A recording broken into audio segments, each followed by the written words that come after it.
It is my pleasure to introduce Don Arrowsmith, President of the Philadelphia Area Computer Society. Don will be helping us learn all about the VPN, or the Virtual Private Network. He used his first computer in 1961, a Bendix G15, which had a whole 2 kilobytes of rotating drum memory. He has a BSEE from Lehigh and is retired from working at a U.S. naval facility which collected data from aircraft engines via computers. He has taught algebra at 2 colleges, is a past APCUG advisor for Region 3, and is currently the president of the Philadelphia Area Computer Society. He maintains several websites that he hand-coded in PHP and MySQL. VPN, what is it? Why should you want one? How can you get one? And how to use one? To get the answers to these questions and more, let's turn to the presentation over to Don. We have a lot to get through, but you can use this as a summary of what a VPN is. It's if you have a VPN in service, as far as the internet goes, you have been transported from where you are physically to some other location. And the reason to do that is to either you have a disadvantage where you are compared to where you're being moved to, or you have an advantage at the new site compared to where you are. In other words, you'll either want to get away from something or you want to get to something. So what are we going to do today? We're going to talk about what a VPN is and why would you want one. We'll see how to get one and use one, and then how you can run your own for free if you have a router, file server, or a Raspberry Pi.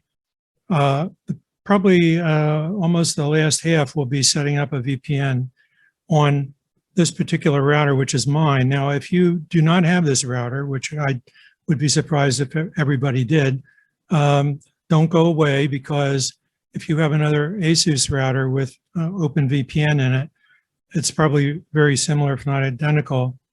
If you have a router from another supplier who can include OpenVPN, it'll be very similar. And even if you're using a commercial VPN, setting up the client will be have a lot of similarities. So let's see what a VPN is.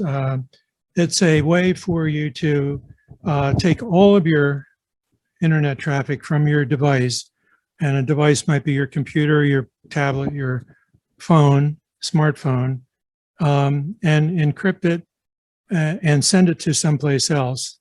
Now, you may say, well, I don't really need a VPN because I always just use HTTPS on any website I go to. That may be true, and that's great.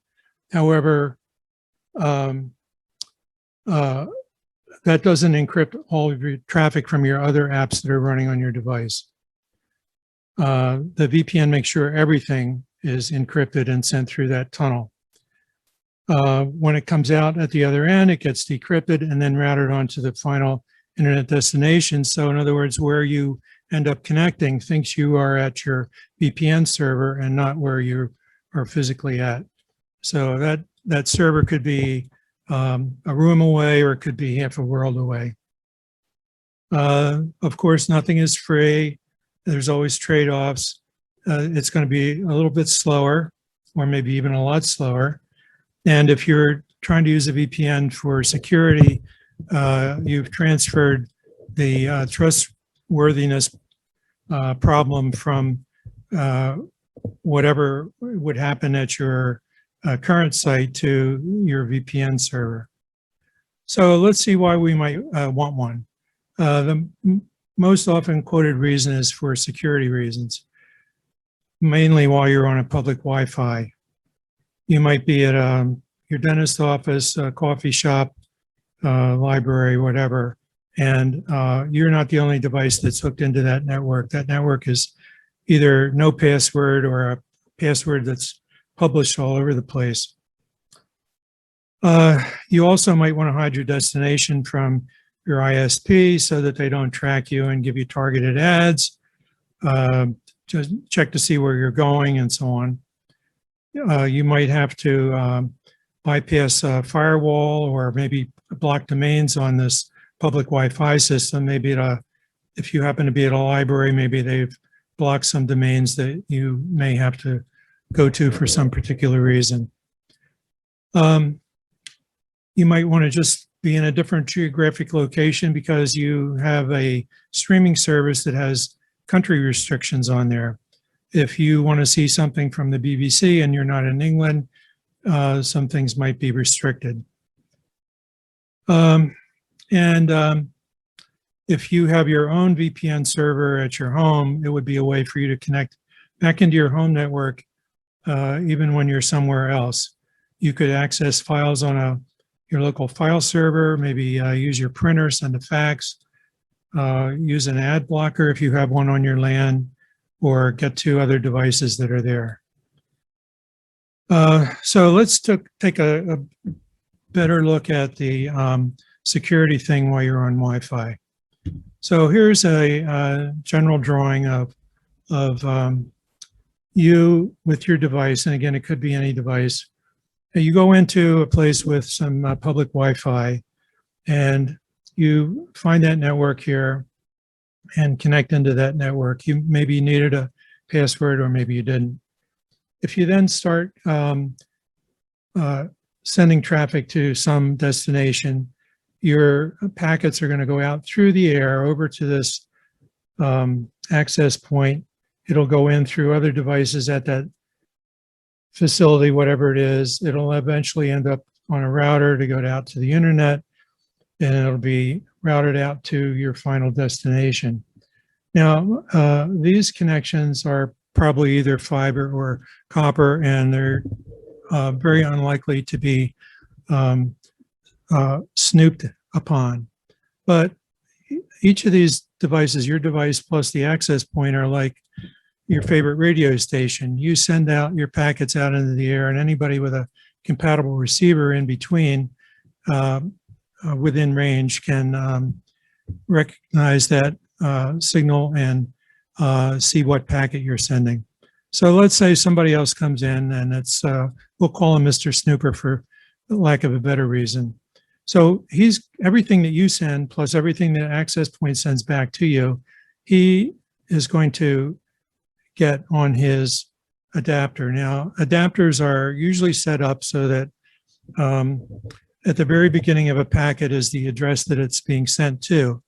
And so the default is for the adapter to just discard a whole packet if it's not addressed to your device.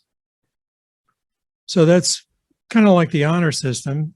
And Mr. Snooper here can run a packet sniffer program. Now, if you think that's hard to get, I just did a search for some Wi-Fi sniffers. This is 2 different articles that are recent. And the first list is 11, the second list 25. There's only 2 duplicates on here. Wireshark is one, and there's another one there, Kismet, I guess. And I'll mention here that Bill said that the slides will be posted. Anytime you see something that looks like a link here, that's going to be a live link in the PDF slides. So if you want to go back and check either of these 2 articles, you can. This sniffing software is not hard to get a hold of. And all of these programs don't do the same thing, but there are some that can look and see what is actually happening. Now, if you're looking at an encrypted packet from your web browser, that's going to be very difficult, if not impossible, for somebody to decode. But we're going to see an example where some of the other packets that go back that are not encrypted will give the snooper more information, and the more information a bad guy has, the easier his job is going to be. So let's look at some other threats while you're on Wi-Fi. He can set up a man-in-the-middle attack by making up a phony Wi-Fi network that then intercepts your traffic and then sends it on and you won't know the difference unless you try to go to a place that he wants you to go to, and then he'll intercept it and so on and so forth. He could set up a website that looks like your bank, and when you try to log in on his fake website, he'll keep the username and password and then be able to go back to the real site and log in as you. He might have something that can go through and substitute data from back from a location with data that he wants to put in there. And there's many, many ways, but we're going to look at one in particular. So I'm running Wireshark here, and down in the bottom corner, we'll see I started a command window, and I've said ping wellsfargo.com. The first thing any application has to do is convert this domain name, wellsfargo.com, into an IP address. It doesn't matter what it is, your web browser, whatever, or ping in this case. So what the ping program does is tries to convert that, and it does that by sending this out to the DNS server. Now, on this particular system, there's one DNS server. I have IP version 6 and version 4 running, so it sends two questions to that server in both IP version 6 and IP version 4. And what it says to that is, can you tell me the IP address for wellsfargo.com, either in IP version 4 address or an IP version 6 address? So it sends out 4 questions. And here is the first answer back from my DNS server over IP version 6, and it's sending it back to the IP version 6 question. And it says that wellsfargo.com is at actually several IP version 4 addresses. The first one is 159.45.170.143. And as soon as ping gets that back, it actually does the ping, and you can see that it sends it to that IP address. Now, Wells Fargo didn't answer the ping, but that's not what we're looking at here. What we're looking at is that you on your device asked to figure out where Wells Fargo is. So if someone is snooping, they'll see that in plain text and know that you are using Wells Fargo. So if somebody wants to set up a phony website and he wants to set up a bank, he knows you're on Wells Fargo. He only has to set up Wells Fargo. He doesn't have to set up the top 20 banks. So there's a lot of other reasons why you would want to have your information encrypted, and this is just one of them. So let's look at the same situation with a VPN in place. So what you've done is set up a VPN service. I'll note it down here. And the orange colored lines now have encrypted data. So everything that you send out, you put on your OpenVPN or whatever protocol you're using here on your device in that format, which encrypts it before it leaves. So this is encrypted, comes over, passes right through the access point, right through their router, right through the internet, and ends up at the VPN server. When the server gets it, it decrypts that, makes it look like a normal packet that you started with, and sends it out from there, goes to your destination. If he makes a response, it comes back here, goes to the VPN service, that re-encrypts it, sends it over the encrypted tunnel back here.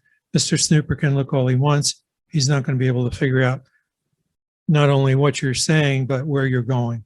So this is what we want to accomplish. We want to keep everything hidden from him.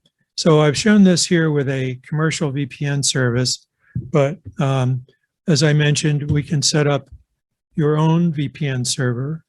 It could be on a file server on your router, a Raspberry Pi, or some other configuration here. And when we send out these encrypted packets and it gets decrypted here, You have the option when you're setting it up to allow access to your local area network. And this is how I can get access to my printer, my other computers at home here. I could do a remote desktop connection from my laptop in the library back to my home computer as long as it's turned on. And it would seem just as if I were right there in the same room with my local area network. Also, I have a whole LAN ad blocker. If you went to my talk on Pi-hole, a Raspberry Pi blocker, any request to the internet that I make here goes out through that. And so I get the benefit of that ad blocker. It's also possible to do a double hop VPN. And what that would do is make a connection to a commercial VPN service out here. And there would be a VPN client as well here on your local router server or Raspberry Pi. And it would re-encrypt it and on this green connections, then go out to there. That service, commercial service, would decrypt it and send that on. So what a double hop VPN would do for you is keep your destinations hidden from your ISP. So if you don't want Comcast to know where you're going, this is the way to do that. But of course, if this path, the orange path, is a little slower, the green path is going to be a little bit slower still. And we're going to look at some of these slowdowns in a minute. So just as a summary then, we're going to relocate you by using a VPN. So if you're at a cafe here and you have a device with you, this is referencing the Raspberry Pi VPN, but this could be anything. We're going to encrypt it, take it to our local service, and then access these things or send it out through our ISP out to the internet. And that's kind of a summary of what we're going to be doing. All right, so let's see how to get one. There's numerous services that are available for a fee or for free. If you opt for a free service, it probably has limited performance, meaning it might be slowing you down even more than normal VPN, or it might limit your traffic to a certain number of megabits or gigabits per day, per hour, per month. And if you wanted to look for trustworthiness and you are signing up with a free service, maybe you want to check their privacy policy and so on, and check references from other users to see if you're going from bad to worse. If you pay for a security suite, maybe I think Norton has one and McAfee may have one, would include a basic VPN service, which they will try to upgrade you and give you better performance. So you might have something that you could try to see if this is something that you like. But we're going to spend some time looking at running your own VPN service for free, especially if you only need this occasionally. You know, I'm home most of the time, and if I'm have to be at the library or a medical office or something, I'll turn it on. But it's very small amount of time, and so I can live with the slowdowns. So if you want to get a commercial service, again, these are live links on the slide set. Here's an article in, I think it might have been PC Magazine, to how to pick a service. It reviews several of them. Here's three here: ExpressVPN, TunnelBear, and StrongVPN. TunnelBear, for example, has a free tier. You could try it, see if it works out for you. And then if you wanted the regular price over a yearly contract is about $10 per month down to $5 per month. NordVPN is another one. This is a table that was in PC Mag article with several VPNs listed here on the left, and showing you how much the download speed and upload speed was affected by using the VPN. So in some cases, you know, if we're talking about 70% slower, that doesn't mean it's unusable. But if you're paying for 100 megabits service at your home, you know, and you're going to slow that down 60%, you know, you're down at 40 megabits, which may be fine for what you need when you're using it. So I tried some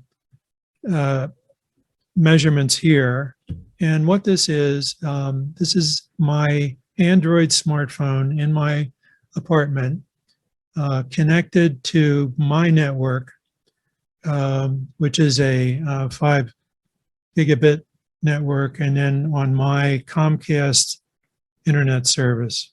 So this is a speed check app, and you can see I was getting 114 megabits down.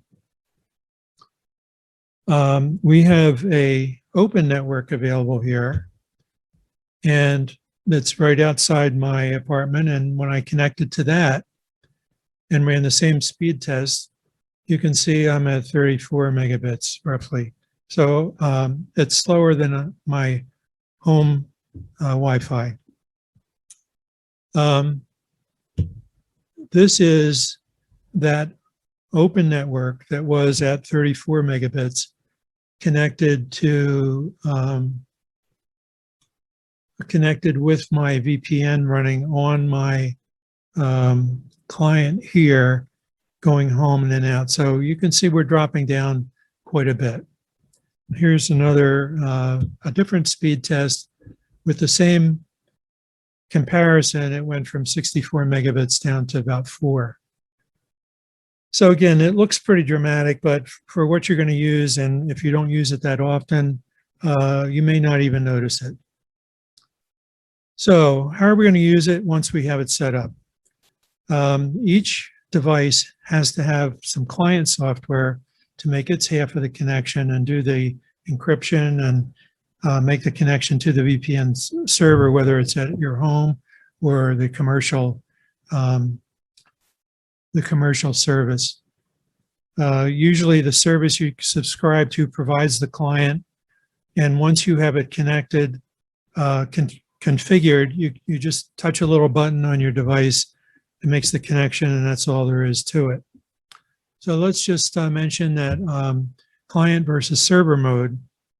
The client will run on the device that you're sitting at, and the server piece could run many different places. My router that we're going to look at has not only a server piece in it, but also a client piece, and that would allow me to do the double hop VPN that I mentioned earlier.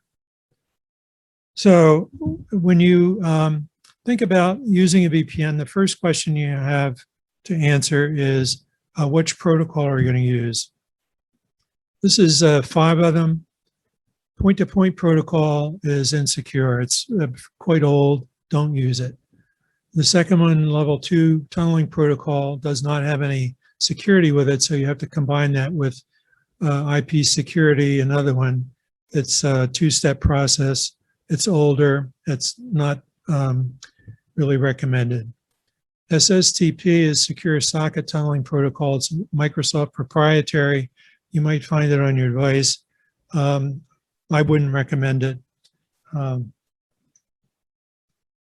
wouldn't recommend proprietary protocol, ties you down.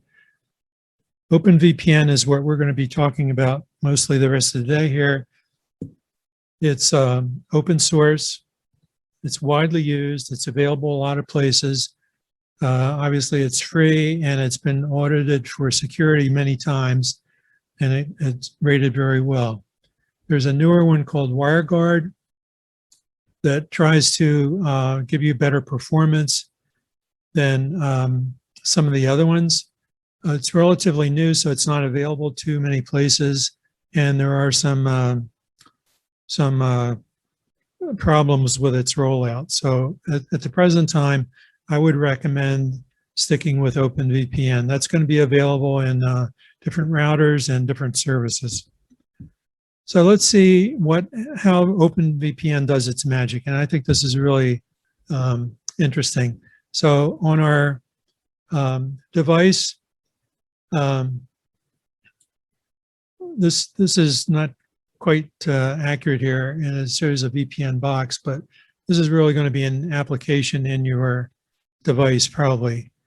What happens in there is the apps that are trying to talk to the internet, they do their normal thing. They take the data, they're going to encapsulate it in the transport internet layer and then the MAC layer to get it in a format that's just ready to go out on the wire to the device. So if you're not using a VPN, that's what's going to get sent out. If you are using a VPN software, or if you have a VPN box like this, what it does is it takes that packet. The first thing it does is encrypt it. That's this red cross hatching here. Once it does that, it makes up a new set of internet headers, transport and internet layers, and MAC layer to get out onto the internet. And the IP address here is going to be where your final destination is. And it'll send that out.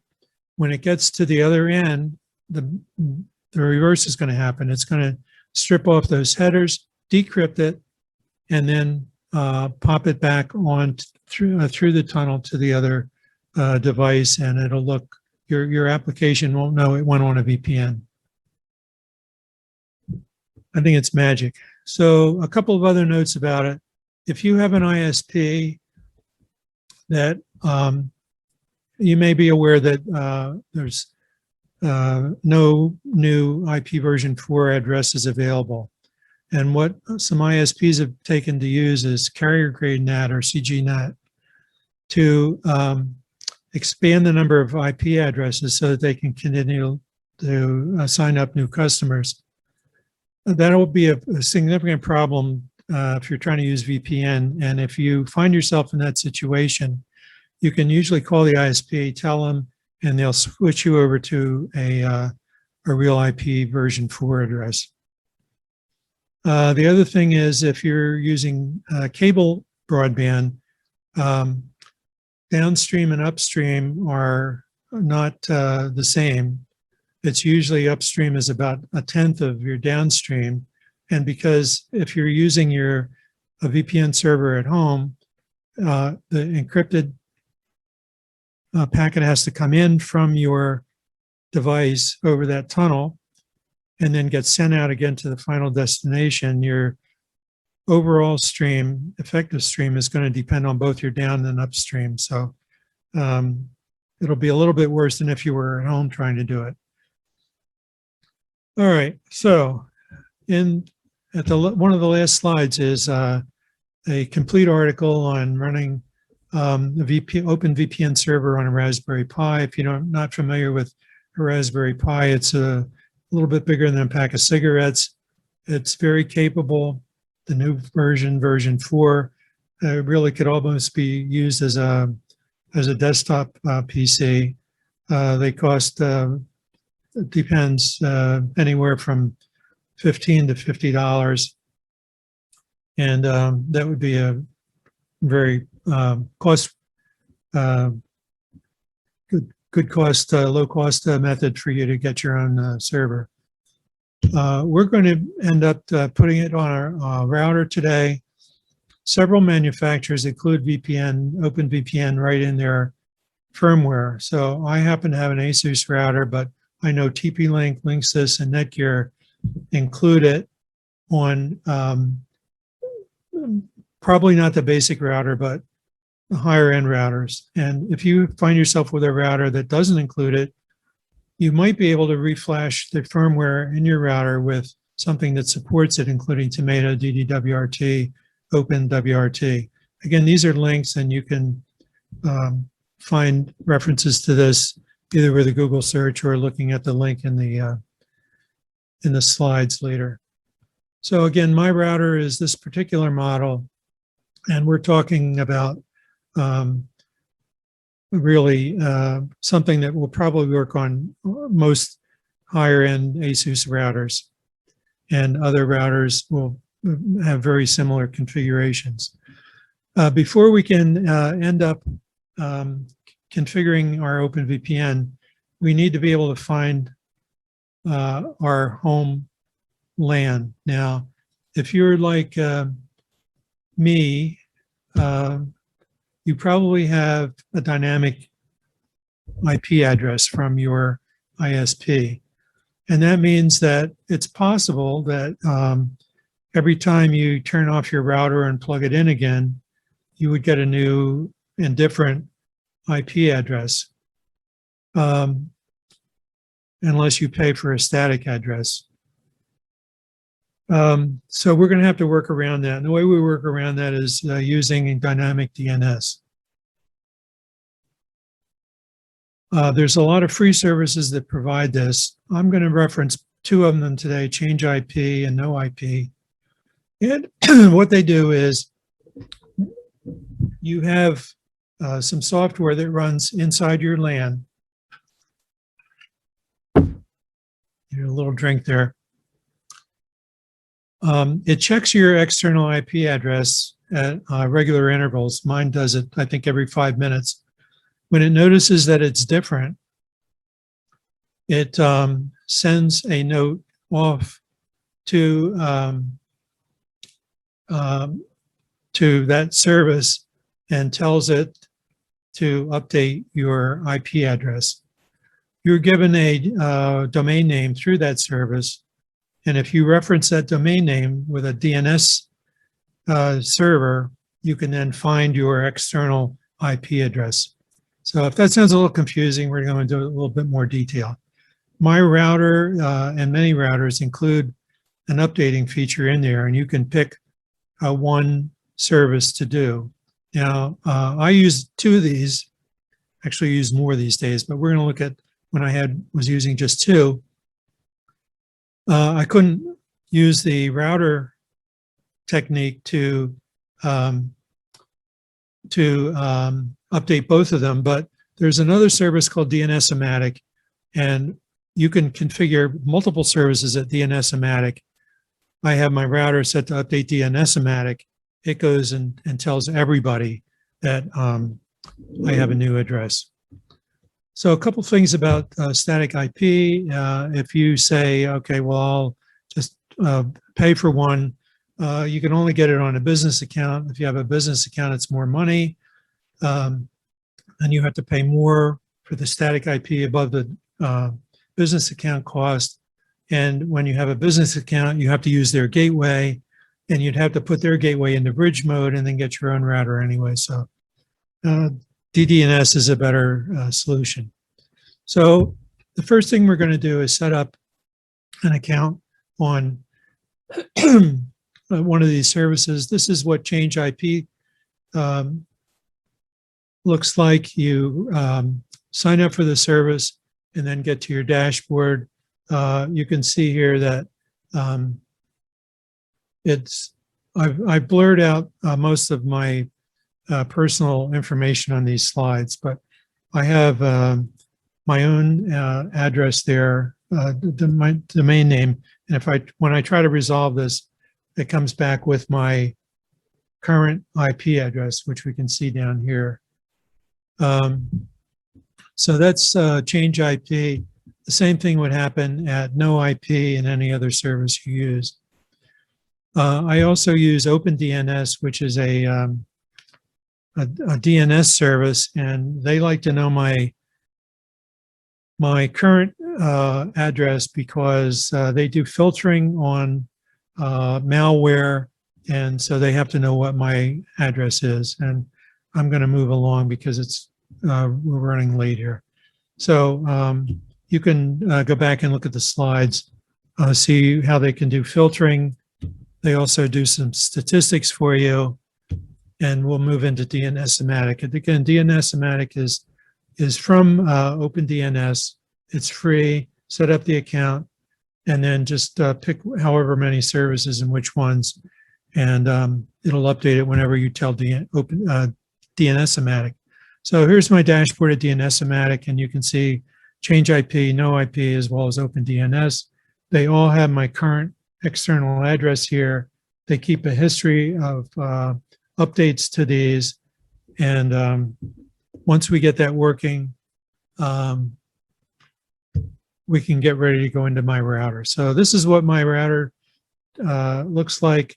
The main navigation is off on the left here, and I'm going to click the WAN tab. When I click that, I'm going to see this screen open, which has several tabs. I'm going to click DDNS, and we get to this screen. So when I turn it on, when I first got it, this DDNS client was disabled. I clicked yes to enable it. There's a drop down here, which I've opened up and put on the right-hand side. You can see there's a limited number. I could have picked no IP. It didn't have change IP, but it does have dnsimatic. So pick dnsimatic, put the credentials in here and say apply. And that's all you need to do. It'll keep OpenDN, it'll keep dnsimatic updated, and that will keep the other ones updated. So let's try this. We're going to find our current address. I'm going to go to what's my IP.org. It says my current address is this. I'm going to open up another command window and say ping, and this is my domain name from change IP, and you can see that it evaluates my current external IP address and then does the ping. If I try to resolve my address at no IP, you can see it resolves to the same IP address, and that works fine. So we're the whole DDNS system is working. If you are wondering about version 6, IP version 6, some of them, DynV6 is one that will update a dynamic version 6 address for you. So now that we have that set up, we can set up OpenVPN. We'll do that, and then I'll just note here that you can get the client software from OpenVPN for the desktops and then through the Play Store and the Apple Store for your smartphones. So we'll go back to my router, and this time I'm going to click the VPN tab on the left-hand side. We were at WAN, we're going to go down to VPN. You can see the client software is here. We're going to click on VPN server. We're going to click our protocol. Now, I'm not going to pick PPTP or IPSec. We're going to pick OpenVPN. Again, that was defaulted to off. I'm going to turn it on. Once I turn it on, I'll come down here and I'll add a username and password. This is what the client's going to use to make the final connection here. I could have used the router login, but I didn't want that information spread out to my remote devices. When you get that set up, you want to come back up here and export the OpenVPN configuration file. When you do that, it's going to let you download a file onto your device that you're configuring this with. How did I get here? Okay. All right. We have one more thing to do before I leave this. There's a drop down here under VPN details. If I click that, I get to a choice between general and advanced. Clicking advanced gives you all of these other options, which you probably should leave alone. But there is a lot of configurability here.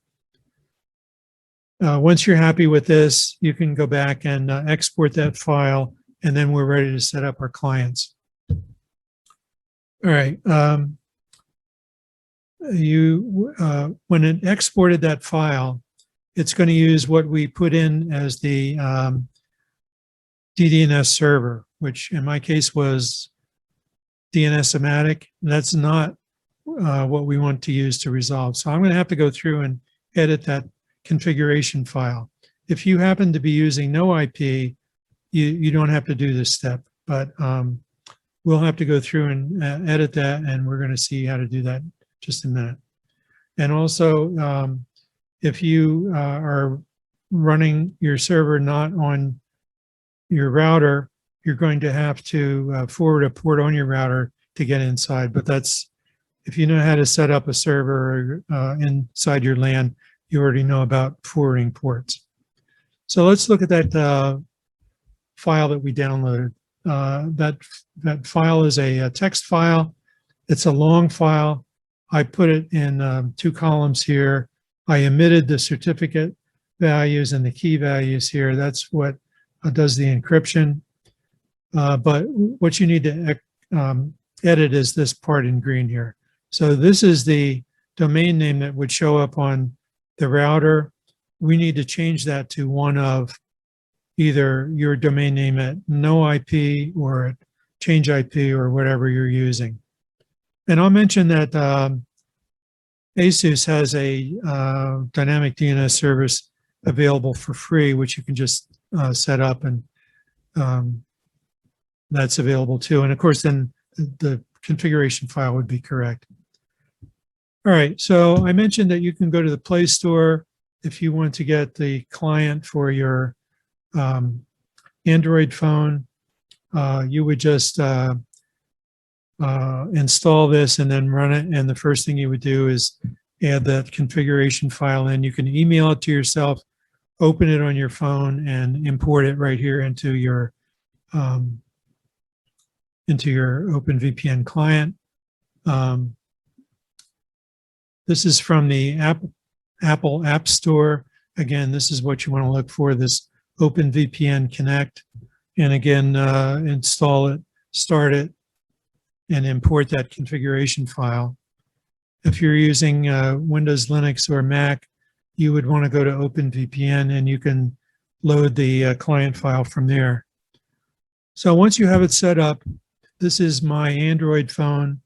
You can see I have both my change IP and no IP configurations loaded in here. And I do that just because these are free. One may not be working at a particular time. I have not run into that, but all I have to do is just select the other one if the first one isn't working. And so you just would click this from off to on. It would look like this. You're connected. This is the disconnected one. But once you connect it, it gives you a little running stat of how many bytes you're transferring. It's got some other information down here. And we can test that. This is my my Android phone. I have the VPN off. I'm somewhere. It's got this IP address. I just click that button to turn the VPN on. I again go back to what's my IP address. And now you can see that my address is 69, blah, blah, blah. That's my home address. I'm going to just run a few minutes over probably because we started late. If we can't do that, Bill will tell me to stop, I'm sure. Is that correct, Bill? Okay. Double hop VPN, I'm not going to spend time on that. And I'm not going to spend time on this. This is if you're going to use a double hop VPN. This is the client tab in my router, and this is how you would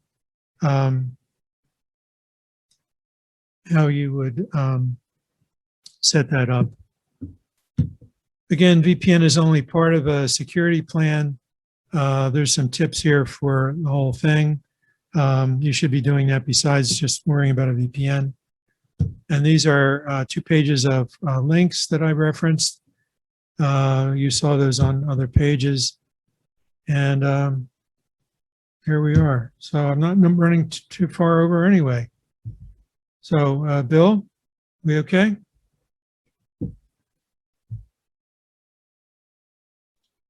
Hey, Don, thank you very much for your presentation. This is Jerry. And yeah, that was, I know you skipped over some things because we started a little bit late, but I'm sure that people got something out of that presentation.